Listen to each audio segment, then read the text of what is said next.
So eto na nga po mga kaibigan, Barangay Ginebra may dapat paghandaan sa finals.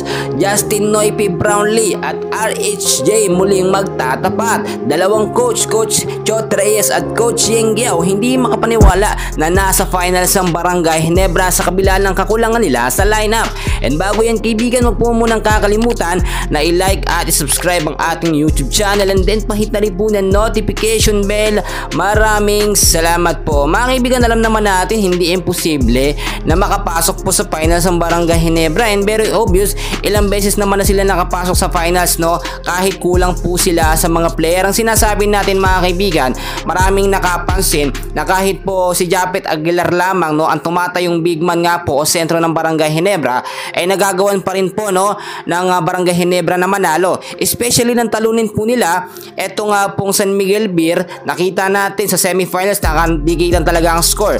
Marami pong hindi makapaniwala. Ang akala po kasi ng TNT Tropang Giga ay SMB po ang kanilang makakalaban, pero napahiya sila dahil very unexpected po talaga yung nangyaring pagkapanalo ng Barangay Ginebra. Marami pong wala sa Barangay Ginebra mga kaibigan, tulad na lamang po ni Malonzo, si Sistan, sayang din po yun, no? At eto pong si Jeremiah Gray, hindi nakakapaglaro, pero nakatulong din naman ang play po at paglalaro nitong si RJ Abarientos. Nagiging consistent na po siya. Si Stephen Holt, do alam natin meron siyang mga error at hindi consistent ang play, so far nagagamit po siya kapag mga intense and crucial game. Eto pa mga kaibigan, muling magtatapat nga po si Brownlee at eto pong si Ronde Hollis Jefferson.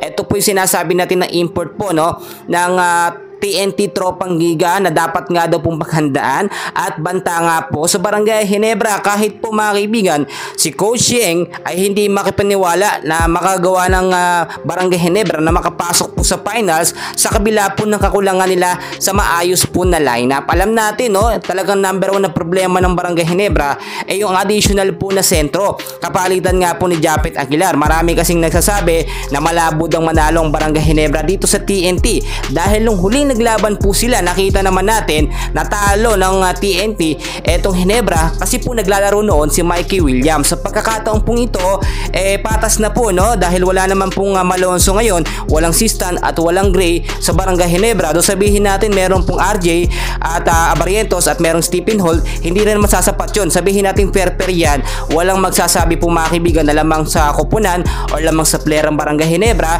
Ganon din sa TNT Tropang Giga, patas lamang po yan mga kaibigan. So ang gagawin ngayon ng Barangay Ginebra, another big adjustment na hindi po mababasa nito nga pong TNT Tropang Giga.